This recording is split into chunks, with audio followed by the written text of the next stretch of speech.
Oke, baik. Mas Ote, kita masuk ke sesi pertama dari mata kuliah perilaku organisasi. Nah, sebenarnya intinya sederhana dari perilaku organisasi ini. Saya kupas sedikit saja ya dengan materi yang akan disajikan pada saat sesi pertama ini. Sebenarnya perilaku organisasi cerita tentang bagaimana tiga elemen ini jadi satu. Pertama adalah organisasinya, kemudian orang yang ada di organisasi, ketiga adalah pengaturannya. Jadi ada tiga bagian ini yang ada di dalam teori organisasi. Ya. Nah, konsep inilah yang akhirnya dipakai untuk banyak orang. Nah, sekali lagi saya bilang bahwa dalam organisasi corporate atau praktisi atau nilai-nilai praktis dari sebuah organisasi, hal ini penting karena bagaimana kita dapat memanage manusia di dalam suatu pekerjaan. Organisasi itu cerita tentang uh, um, pekerjaan sebetulnya ya. Dan Anda masuk ke sebuah corporate itu kerja gitu. Walaupun disebut organisasi itu kerjaan gitu. Tapi bagaimana memanage kerjaan itu sehingga bisa manusia-manusia ini rapih gitu. Ya, jadi inilah yang menjadi prinsip utama dari kemudian bisa satu tujuan, bisa satu misi. Ya, termasuk kalau Anda di perusahaan-perusahaan swasta biasanya itu dipelajari dulu, bahkan Anda di training dulu untuk menjadi orang-orang yang mampu dalam satu tujuan, dalam satu manuver dengan perusahaan tersebut, agar nggak kemana-mana. Ya, nah di teori-teorinya nanti di definisi organisasi atau apa, nanti pasti Anda akan bertemu dengan hal-hal tersebut. Ya itulah pekerjaan gitu. Anda harus seirama dengan pekerjaan tersebut. Ya. Nah, nanti di dalam modulnya Anda akan ketemu apa itu organisasi misalnya. Organisasi adalah bukan satu tempat ya. Sebenarnya organisasi itu sekali lagi orang kumpul di situ ya, orang berpola kerja terstruktur, itu organisasi. Bila organisasi tidak punya tempat juga tidak masalah sebetulnya. Ya. Tapi dalam satu komunitas ada organisasi motor, ya nggak punya tempat dia. Ya tempatnya motor, tapi mereka terorganisir gitu ya. Nah, gitu ya, mampu manajemen diri gitu ya, gitu. Dan banyak sampai ribuan kan gitu ya. Tapi ada yang organisasinya punya tempat, punya pekerjaan, punya misi di situ, profit misinya ya.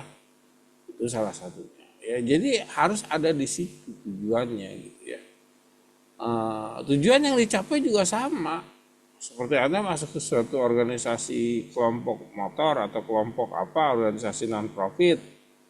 Tapi Anda tahu bahwa saya pengen kumpul-kumpul di situ bareng-bareng sama yang senada dengan Anda.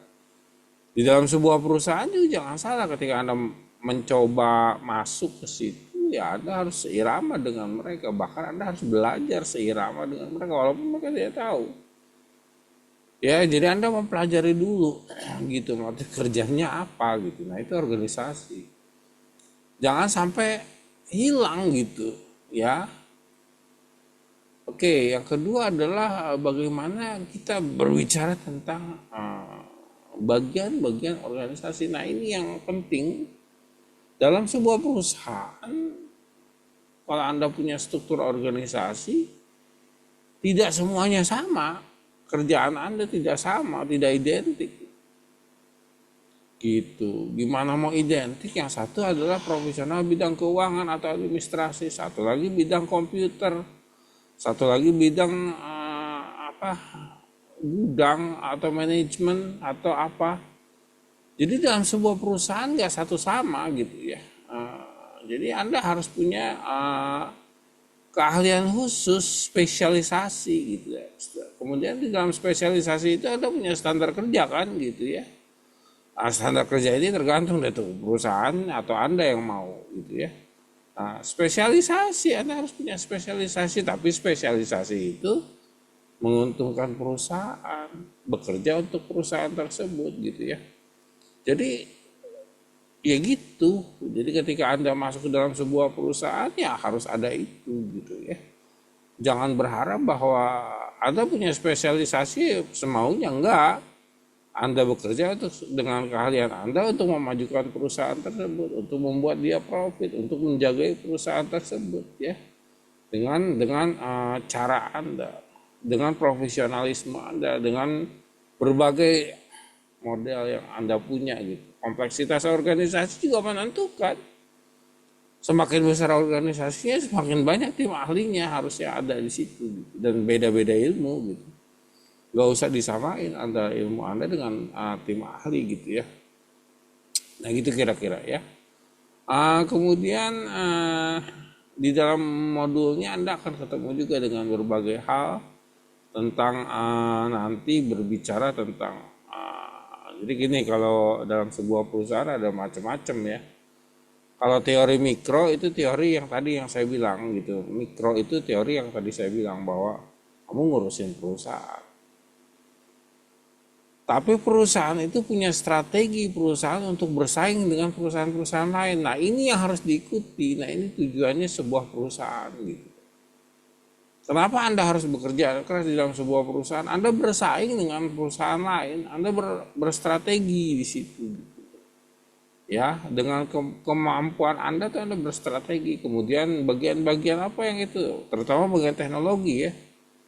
Termasuk saya adalah bagian teknologi nih masalahnya. Jadi R&D penting, research and development penting. Di mana kemampuan harus terus diasah lagi. Memenangkan kompetensi di dalam industri, memenangkan kompetensi di dalam ini.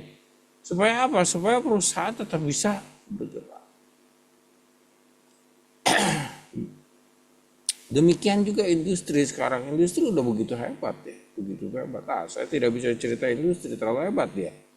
Perkembangannya bahkan sekarang kan teknologi udah pakai AI. Nah ini bagaimana meluruskan AI pada era digitalisasi ini juga PR. Kemudian selanjutnya adalah banyaklah organisasi itu jenisnya. Nanti anda coba cari sendiri ya, perdalam sendiri jenis organisasi ya. Kalau Anda tanya jenis organisasi cuma dua lah ya, kalau Anda tahu sih secara eksplisit cuma dua, ekonomi motivasinya ya, atau nirlaba itu yayasan segala macam ya gitu, non profit ya. Itu secara teoritis itu, tapi kaki-kakinya tetap banyak gitu ya. Nah itu salah satu contoh dari organisasi. Tapi manajemen organisasi juga penuh dengan macam-macam ya.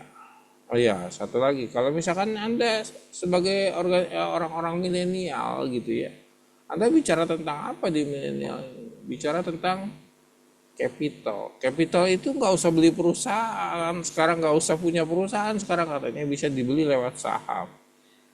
Kepemilikan modal, betul. Kepemilikan modal itu penting buat sebuah perusahaan sekarang ya. Anda menambahkan modal apabila perusahaan Anda besar dan dinyatakan bisa menguntungkan dalam sisi laba, maka orang akan mau berinvestasi di situ gitu ya. Ini jadi ada beberapa hal yang Anda bisa pelajari dari kepemilikan modal, termasuk di dalamnya bagaimana menganalisis permodalan apa gitu ya. Nah itu penting untuk top manajemen. Sekarang bukan manajer kepalanya, sekarang pemilik modal kepalanya. Mereka tahu persis bagaimana. Sekarang fenomena anak muda itu sering bicara tentang capital gain, bicara tentang saham, apa, tanpa dia belajar infrastruktur perusahaannya, bagaimana menjadi manajer, melihat karyawannya seperti apa. Mereka tidak tahu, dia hanya beli sahamnya saja, dia tidak tahu siapa manajernya, karyawannya bagaimana. Loh, kenapa mesti tahu lah? Iya, Anda pemilik puncak kok. Kalau Anda punya saham, bukan mereka pemilik puncaknya. Anda pengambil keputusan, manajer tinggal tanya sama Anda, ini perusahaan mau dibawa kemana? Lah Anda yang nanya, Anda yang bilang gitu. Jadi kalau Anda cerita tentang TikTok, tentang segala macam, tentang kepemilikan saham, ya itu hanya kulit luarnya, tapi Anda harus tahu manajernya ngapain. Anda punya saham sekitar 20%, udah manajer tunduk sama Anda. Apalagi kelas-kelas blue chip ya, tunduk manajer sendiri. Dia menyarankan apa, dia kasih tahu. Saya menyarankan ini, ya, itu jadi bahan perenungan hebat buat seorang manajer. Karena dia pemilik modal, hati-hati Anda itu bisa memutar kapal secara sekaligus ya, dengan hanya segitu saja gitu ya. Karena suara Anda pasti didengar gitu ya. Jadi bicara tentang saham, bicara segala macam, nah itu ada di situ. Bagaimana manajemen organisasi di situnya? Secara psikologis stakeholder itu atau pemilik modal itu nomor satu. Nah itulah bagaimana peran manajerial di dalam sebuah organisasi ya. Nah, itu sedikit dari pembicaraan kita pada dimensi sekarang di manajerial ini. Nanti mungkin karena saya menjelaskan secara seseorang yang bukan ini aja ya, tapi saya lebih ke praktisi. Jadi teman-teman mahasiswa silahkan mendalami lagi tentang hal-hal tersebut, karena ini adalah era dimensi baru ketika Anda harus memang punya peranan di sini. Ya, peranannya adalah peranan perusahaan-perusahaan basisnya global. Gitu. Oke, ini saja pertemuan pertama kita, sesi pertama kita, tidak terlalu banyak, tapi Anda bisa ikuti diskusinya di dalam